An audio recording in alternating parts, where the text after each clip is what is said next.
Hello and welcome to my market update. Today we have back with us Maria Caprito, a local estate planning attorney that's been practicing here now over 21 years to answer some questions really in regards to trusts. And today, Maria, we really want to talk about, I guess, the benefit of having a trust. Who's the best person and why should they even have a trust set up?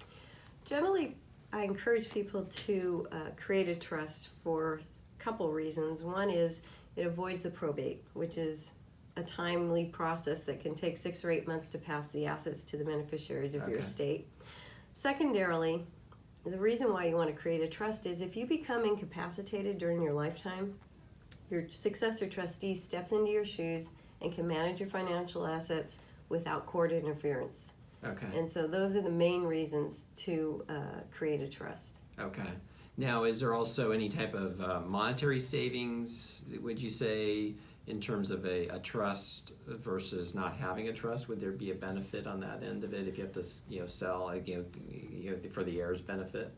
Well, the probate fees are statutory, which means that the probate code tells everyone this is how much the attorney gets paid. Not only the attorney, but the executor or administrator of your will gets paid the exact same amount. Oh, is that right? Okay. So the fees in connection with a trust could be much less. Okay. Just depends on the size of your estate and how much is being subject to probate.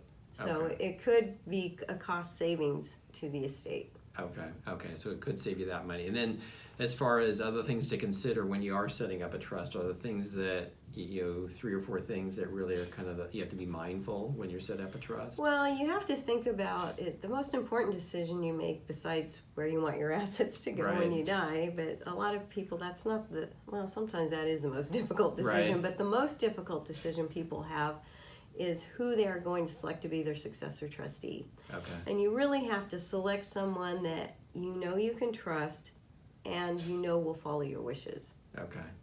A lot of times people try to put in co-trustees, and that just more often than not just leads to problems because the people end up not getting along, whether it be siblings or your 2 children, whatever the case may be.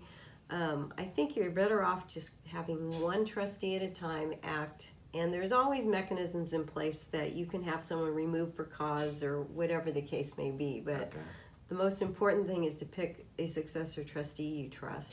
Okay, all right. So in terms of options, are there typical types of trusts that are usually the most common?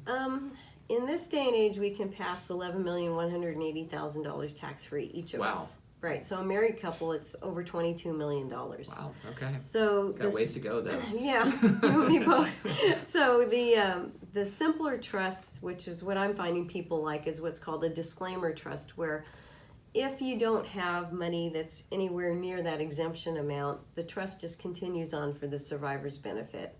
And so there's nothing to split, there's no separate tax returns, the trust just carries on for the benefit of the survivor.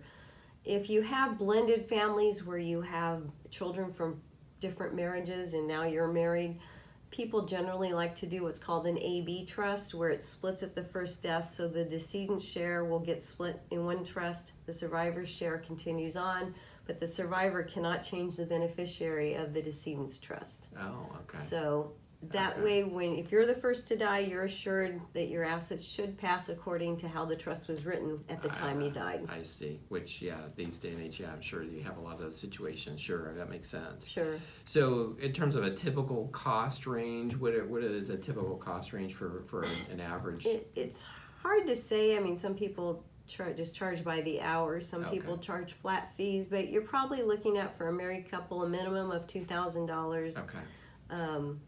Maybe a little bit more than that, and then there's costs that get passed along, like the recording costs for the putting your real estate into trust. Generally, those types of costs get passed through over and above the flat fee. Right. So is there kind of a threshold number that, in terms of asset level, before you'd say, okay, once they reach this point, they really should invest in having a trust put into play? Well, if the purpose is to avoid probate, then anything over $150,000. Okay.